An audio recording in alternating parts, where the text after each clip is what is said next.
All right, so for today's deep dive, we've got something really fascinating to unpack, the film Orca. Now, hang on, before your mind jumps straight to that classic 70s killer whale thriller. Right, the one everyone thinks of first. Exactly.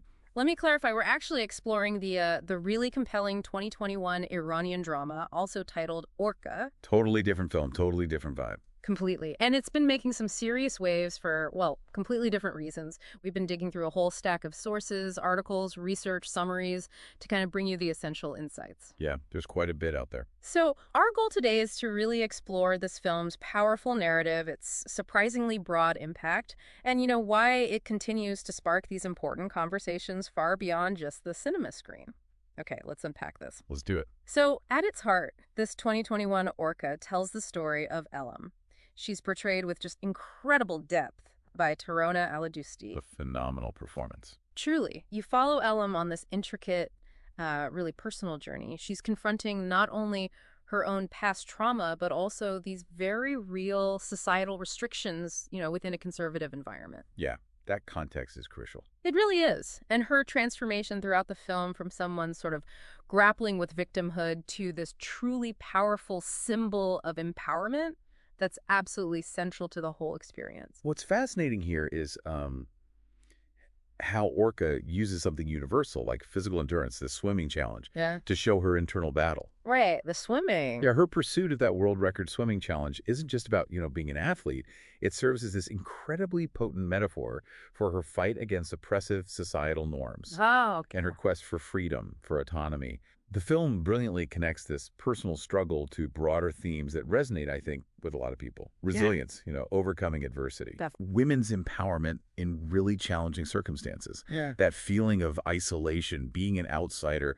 And yeah, a clear, poignant critique of patriarchal societies. Wow. And the rich visual storytelling, combined with Aladusti's powerful central performance, it just creates this unforgettable journey that really stays with you, the listener. That connection you mentioned between her personal struggle and these bigger societal issues, it's just so powerful. And it's brought to life not just by the script, obviously, but by these incredible performances. Absolutely. It really makes you wonder about the actors who could embody such complex roles so convincingly. Let's pull back the curtain a bit on the talent behind this Orca. Good idea. Now, when it comes to the cast for the 2021 Orca, our sources presented a bit of an interesting challenge here. Oh, How so? Well, the core of this powerful Iranian drama obviously revolves around the powerhouse Taronah Aladusti, alongside other really talented actors like Mahtab Karamati and Masood Karamati. right, the key players in Elham's story. Exactly. But some early information we reviewed also listed names like Richard Harris and Charlotte Rampling. Wait, Richard Harris. From the other Orca movie. Precisely. It appears to be this fascinating case of mistaken identity, probably conflating our 2021 drama with the much earlier 1977 film. Ah, okay, that makes sense.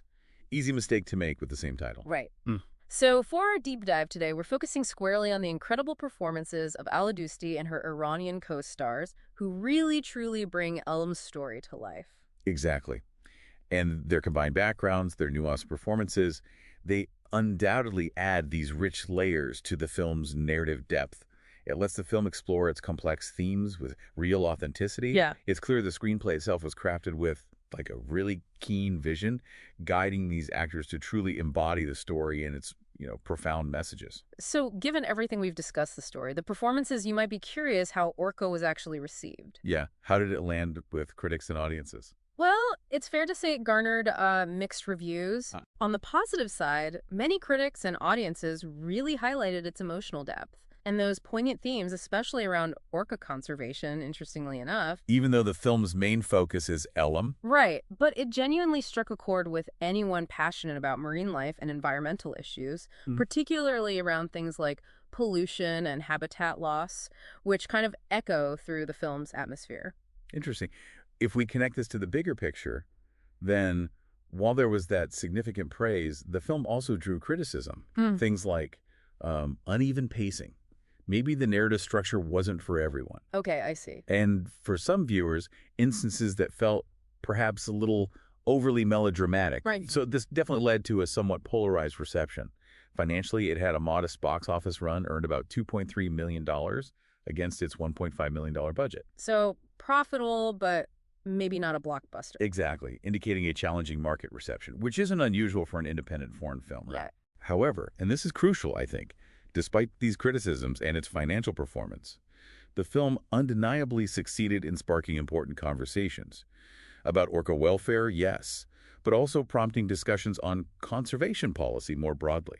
So the impact went beyond the box office numbers. Absolutely. Its ability to engage with these really topical environmental themes, inspiring dialogue, that was a significant achievement in itself, regardless of ticket sales. And speaking of achievement, this film certainly didn't go unnoticed on the global stage either. No, it definitely picked up some recognition. Yeah, Orca garnered significant recognition at various international film festivals and awards ceremonies. It actually picked up the Canuto Prize for Best Documentary for Children. Wait, documentary? And animated. That seems unusual for this film. Are we sure those awards align with the 2021 drama? There might be some confusion in the sources there too, maybe linking to a different project or short. That's a very good point. The sources listed them, but attributing documentary and animation awards to this specific live-action drama does seem odd. Let me double-check that. Okay, you're right to flag that. It seems those specific awards, Canuto Prize, Grand Jury for Animation, Student Jury for LFF, Best Short, Best Kids Film, Animation Award, might actually belong to other films, potentially shorts or animations also titled Orca or related projects circulating festivals around the same time. Titles can get easily mixed up. Yeah, happens all the time with festival circuits. Okay, so let's set those specific, potentially misattributed awards aside for clarity. Thanks for catching that. No problem. But it was recognized widely, right? Yes, absolutely. Beyond any confusion with specific award names, the key point is the film was an official selection at an extensive list of prestigious festivals globally. Right, like Breckenridge Film Festival, St. Louis International Film Festival, Gran Paradiso Film Festival, places like that. Exactly, among many others. And those selections, those accolades, they definitely underscore the film's artistic quality and its cultural significance. Yeah, it shows it wasn't just a niche film. It resonated widely as it traveled the globe, connecting with diverse audiences, demonstrating that universal appeal despite its specific cultural setting. Definitely. But a film isn't just about what you see, right? It's also about what you hear. The soundscape, yeah. And for Orca, the soundtrack tells a story all its own. It was recorded by the Grammy-winning Tahlequah team back in September 2022 with the Latvia Studio Orchestra. That's quite the team. It is. And what's really poignant, quite powerful actually, is that the album was released on July 24th, 2023.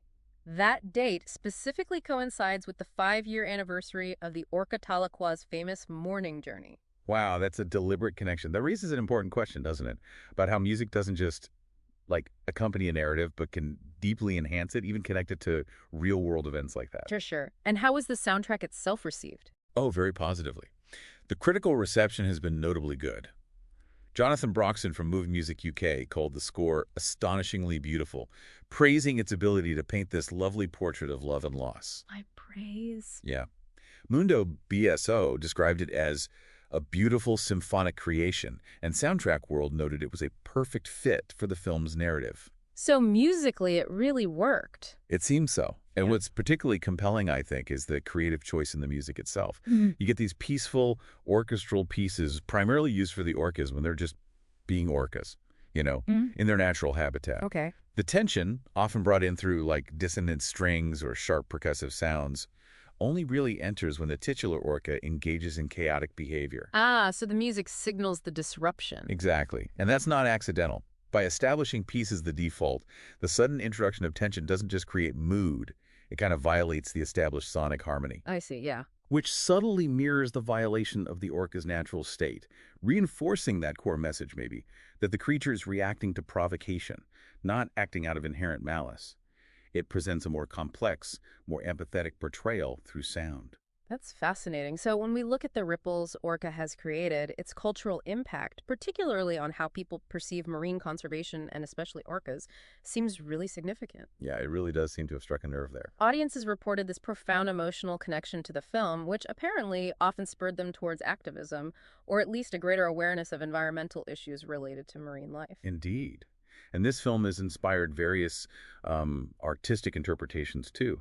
Artists have responded by creating paintings, sculptures, sometimes from recycled materials, which is cool, and even children's literature. Oh, wow. Yeah, all celebrating orcas and trying to foster those emotional connections between us and marine ecosystems, which in turn amplifies the conservation message in these really creative ways. So art inspiring more art, but with a purpose. Exactly. And in terms of direct conservation efforts, Orca has undoubtedly fueled discussions about marine mammal rehabilitation. It highlighted some polarized attitudes, sure, but it also underscored the importance of public education and habitat restoration. Right. The film's narrative became kind of a focal point for these broader environmental issues, advocating for collaborative efforts to protect marine biodiversity. And did it get people involved on the ground? It seems so. It stimulated genuine community engagement. There are examples like youth involvement in marine conservation initiatives, I think in places like France, specifically sparked by the film. That's fantastic. It really powerfully demonstrates how media, how storytelling can mobilize public support for conservation. It shows that art can be a powerful tool for real-world change. What stands out to you when you hear about that kind of impact? Just the power of a single story, really. How it can branch out. Right. So what does this all mean for us, wrapping up? We've journeyed through the 2021 film Orca. We've seen Elham's powerful resilience, appreciated the film's artistic merit, soundtrack included, and recognized its undeniable real-world impact on marine conservation despite those mixed reviews we talked about. Yeah, and considering that the mixed critical reception on one hand, yet this powerful cultural and environmental impact on the other, it really makes you wonder, doesn't it? How does a story that's so deeply rooted in individual human trauma become such a potent catalyst for global environmental action? That's a great question. What does this tell us about the sheer power of narrative? Right. That it can transcend its own form, its own specific story, and profoundly influence public discourse on these critical, real-world issues like conservation.